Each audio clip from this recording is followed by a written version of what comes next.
सर्वरी भाग 21। तर मित्रांनी मैत्रिणींनो, तुम्ही जर आमच्या चॅनलवर नवीन असाल तर चॅनलला सबस्क्राईब करा आणि बेल आयकन प्रेस करा। पहाटे 6च्या दरम्यान अमनला जाग येते। तो हळूच डोळे उघडून आपल्या बाजूला पाहतो। त्याच्या हातावर शांत झोपलेल्या सर्वरीचा चेहरा पाहून तो गालात हसतो। माय लव, गुड मॉर्निंग। अमन तिच्या गालावर ओठ टेकवत म्हणाला। त्याच्या अशा वागण्याने अंग चोरून घेऊन त्याच्या मिठीत ती शिरते। अमन, झोपू द्या ना मला, तुम्ही पण असेच झोपा। सर्वरी झोपेतच त्याच्या पोटाभोवती हातांचा विळखा घालत म्हणाली। सर्वरी, लव यू। अमन हसूनच असं बोलून तिच्या कपाळावर स्वतःचे ओठ टेकवतो। काही वेळ तो तसाच तिला मिठीत घेऊन तिच्या केसांसोबत खेळत असतो। सरू, आता उठली नाही ना तू? तर मग मी पुन्हा रूमच्या बाहेर तुला जायला देणार नाही। अमन तिच्या कानाजवळ जात तिच्या कानावर किस करत म्हणाला। त्याचं असं बोलणं ऐकून ती पटकन डोळे उघडते आणि त्याला पाहते। काहीही नाटक करायची नाही हा अमन, मी उठत आहे ना।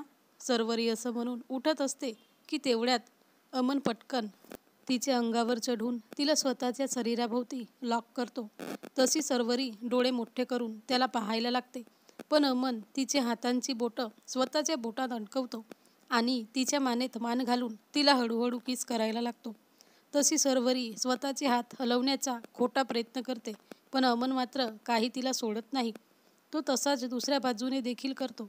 सर्वरी आता मात्र त्याच्या हातातून हात सोडवून घेते आणि सरळ त्याच्या कानाकडे जाऊन त्याच्या कानावर स्वतःचे दात लावते। मिस्टर अमन, तुम्ही मला तसंही इथून उठू देणार नाही आहात, तर मग झोपा ना गप्प।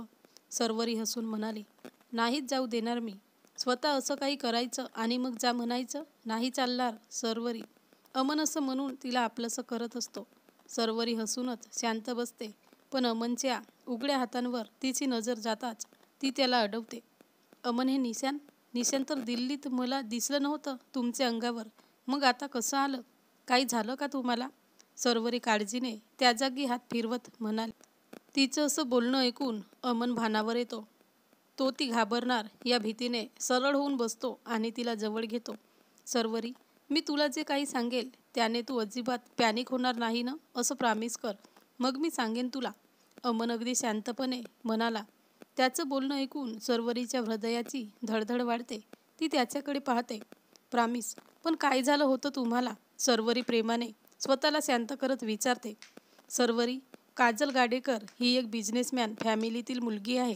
लहानपणी आमच्या घरातील लोकांनी आपापसात माझे आणि काजलचे लग्न ठरवले होते, पण मला आजवर ती कधीच आवडली नाही। इव्हन माझ्या मनात अशी फिलिंग्स देखील नव्हती, जशी तू आसपास असली ना की ओढ असते, असलं काही नव्हतं माझं आणि तिच्याबद्दल।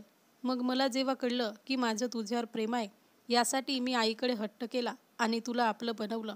तू जरीही मला स्वीकारले नसते ना, तरीही मला पूर्ण आयुष्य तुझ्यासोबत काढायचे होते, यासाठी हे लग्न होतं। हळूहळू तुझे स्वप्न कळलं तसं ते पूर्ण करण्यासाठी मी प्रयत्न करायला लागलो। या सगळ्यात खूप काही घडलं, हे तुला माहीतच आहे। त्या काजलला कुठून तरी माझ्याबद्दल कळलं आणि ती तू घरात नाही हे पाहून माझ्यावर जाळ टाकायला आली होती, पण आपलं दोघांचं प्रेम जास्त असल्याने तो तिचा प्लॅन खराब झाला। मी तिला मानत नाही म्हणून तिने माझ्यावर गोळी चालवली। अमन असं बोलून थांबतो, कारण सर्वरीची मिठी त्याच्या भोवती घट्ट झालेली होती हे त्याला जाणवतं। तसा अमन हळूच तिची मान वर करतो। भीती वाटली का? नको घाबरू, मी कायम तुझ्याजवळ राहणार आहे, फक्त तुझा बनून। अमन तिच्या डोळ्यात पाहत म्हणाला। तिच्याही नकळत तिच्या डोळ्यांतून पाणी बाहेर येतं, ते गालावरून खाली पडायला लागतं। तसं अमन एका हाताने तिचे डोळे बंद करतो आणि त्या बंद डोळ्यावर स्वतःचे ओठ टेकवतो। अमन, एवढं घडून देखील तुम्ही मला काही सांगितले नाही ना? तुम्हाला काही झालं असतं ना, तर मी काय केलं असतं अमन? सर्वरी रडतच त्याला विचारते। तिचा आवाज ऐकून अमन शांत राहतो। अमन, हे मंगळसूत्र, हे डोक्यावरचं कुंकू, या हिरव्या बांगड्या, हे काय आहे माहीत आहे का तुम्हाला? हे फक्त सौभाग्याचं लेणं नसतं आमच्या मराठी बायकांसाठी, हे आमचा जीव की प्राण असतो। एक दिवस हे काही घातलं नाही ना की एक अस्वस्थपणा निर्माण होत असतो मनात, पण तुम्हाला नाही कळणार माझ्या भावना अमन। तुम्ही ही गोष्ट लपवूच कसे शकतात? मी लपवला तर मला ओरडला होतात तुम्ही ना, आणि आता तुम्ही असे वागलात। मला नाही बोलायचंय तुमच्यासोबत अमन। सर्वरी असं बोलून रागातच तिथून उठत असते, पण अमनची पकड घट्ट असल्याने तिला उठायला काही येत नाही. अमन चपळाईने तिला आपल्या मिठीत घेतो. तशी ती त्याला हाताने मारत दूर होण्याचा प्रयत्न करते, पण ते काही तिला शक्य होत नाही. तशी ती रडायला लागते. आय हेट असं काही ती बोलायला जाणार त्याआधीच अमन तिच्या ओठांवर स्वतःचा हात ठेवतो. कधीच नाही ते बोलायचंय मला.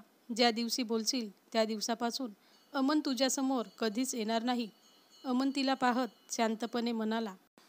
पण त्याचं असं बोलणं ऐकून तिचा राग शांत होतो. ती त्याच्या मिठीत राहूनच रडायला लागते.